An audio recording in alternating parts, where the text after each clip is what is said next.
का शुरुआत हो चुकी है। पहले चरण के मतदान इस वक्त लोकसभा की 8 सीटों पर उत्तर प्रदेश में जारी है, वहीं देश में भी लगातार चल रहा है, लेकिन हर जगह विरोध के सुर भी कहीं ना कहीं दिखाई पड़ रहे हैं।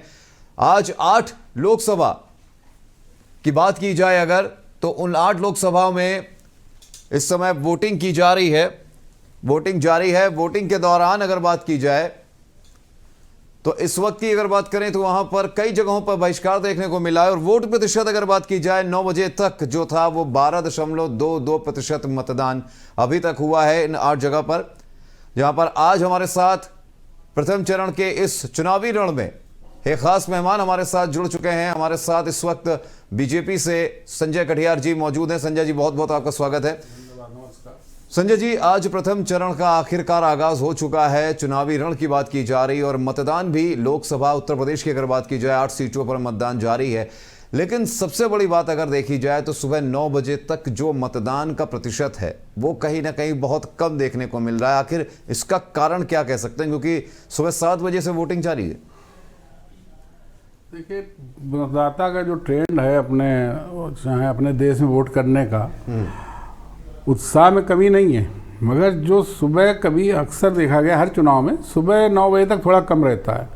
मतदाता अब दोपहर के बाद निकलेगा और वो जो लेट आवर्स में जाएगा, जो लास्ट टाइम, तब ये मतदान बढ़ेगा। 2 बजे के बाद स्पीड लेगा और अभी 12 बजे तक की रिपोर्ट आपके पास शायद अभी नहीं, शायद है, अभी काफ़ी कुछ बढ़ा होगा। ये 9 बजे की रिपोर्ट है आपके पास, तो मेरे ख्याल से मतदाता परसेंटेज में कोई कमी नहीं होने वाली है।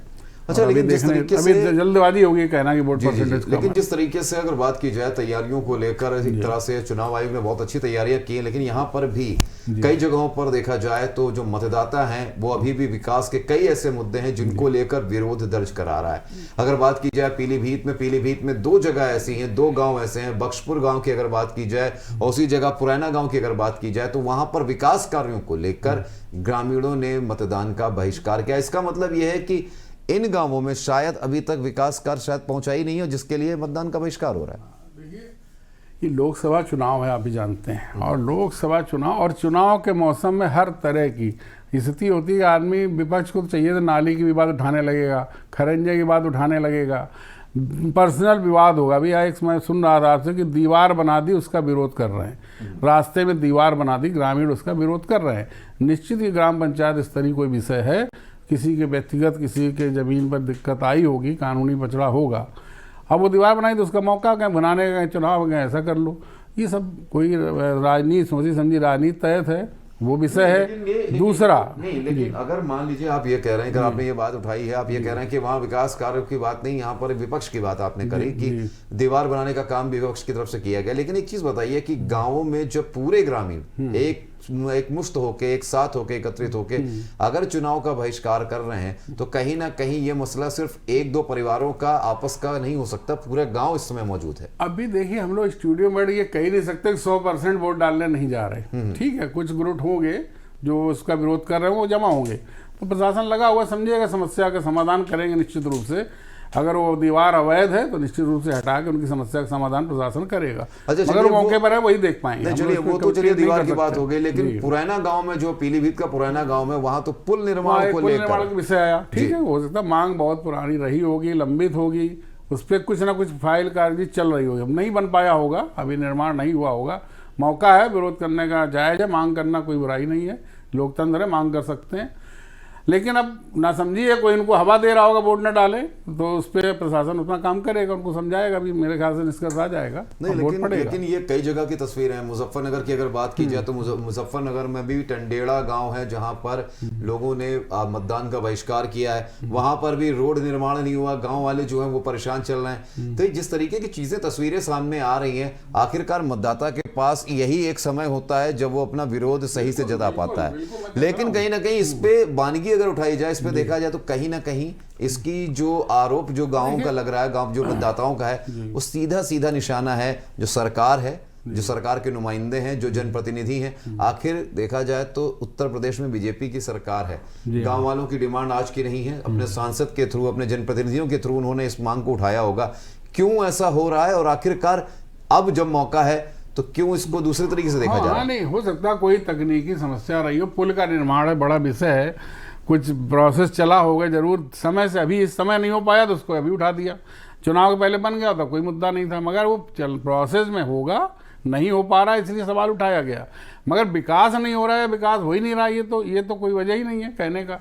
लोकसभा चुनाव है, बड़े बड़े काम सरकार कर रही है, कौन सा विकास नहीं कर रही है। प्रधानमंत्री ग्रामीण सड़क के तहत तो हमने सबसे ज्यादा नेटवर्क गांव में बिछाया, सबसे ज्यादा सड़कें हमने गांव में बनाई। तो वही कह रहे हैं ना, कोई तकनीकी वैसे रहा होगा जिसकी वजह से ये बात कहीं छूट गई होगी।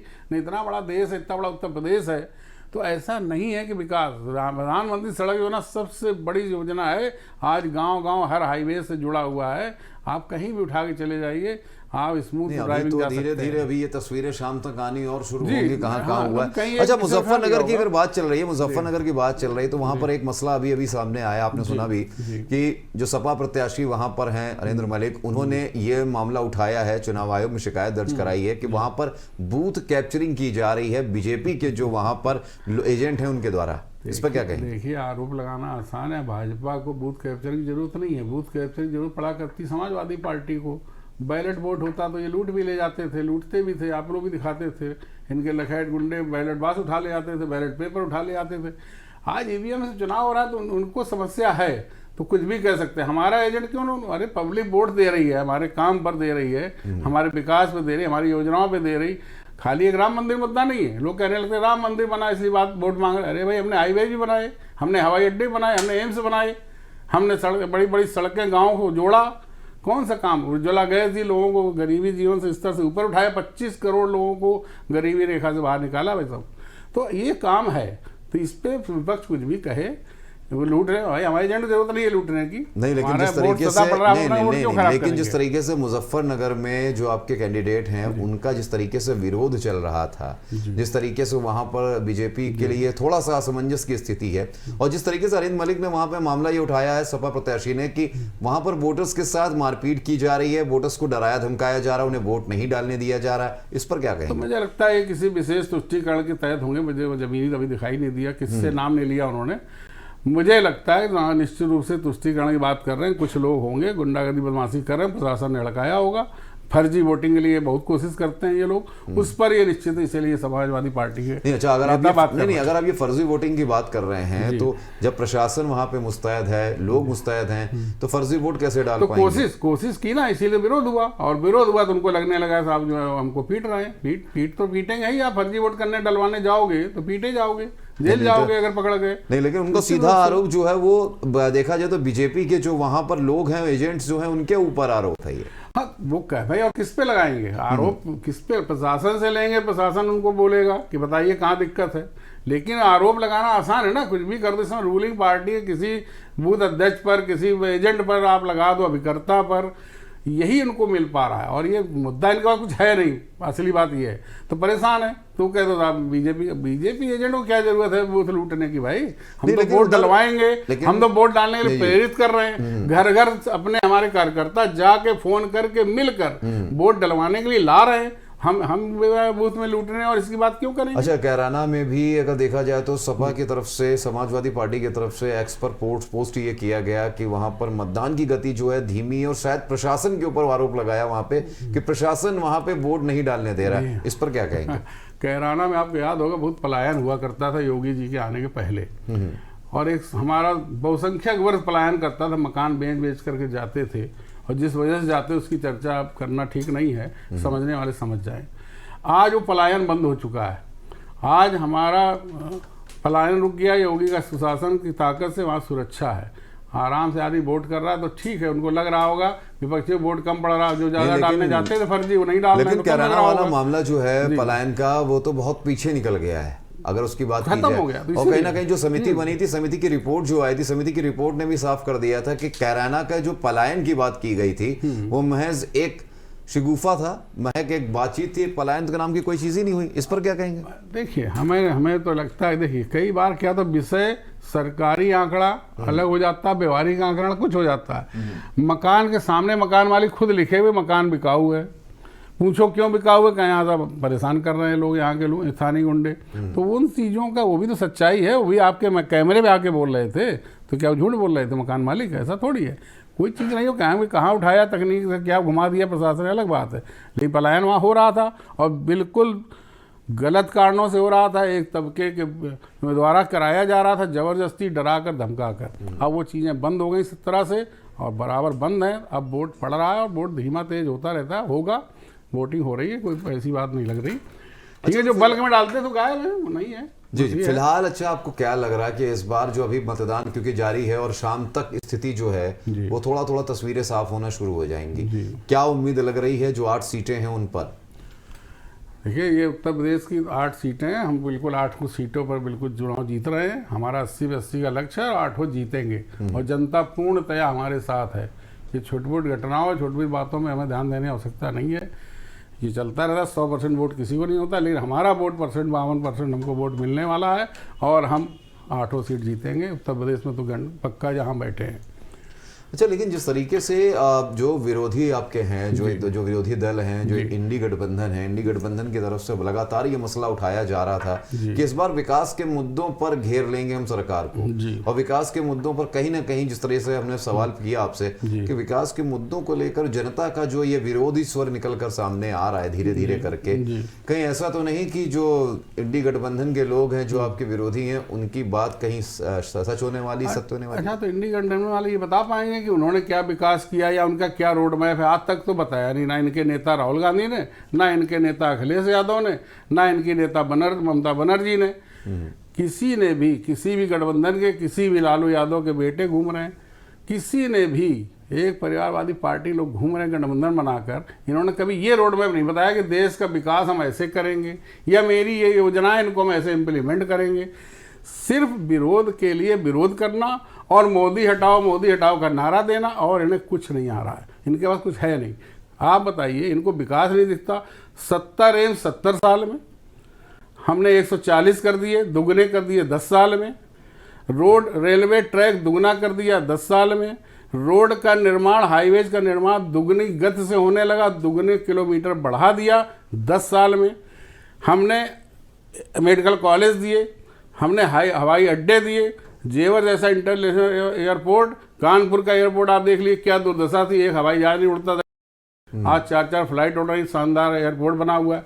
तो इन्हें विकास दिखाई नहीं दे रहा, विकास का कोई देखना नहीं चाहते, बताना नहीं चाहते, जानना नहीं चाहते, क्योंकि इनके पास कुछ है नहीं, तो सिर्फ बस विरोध।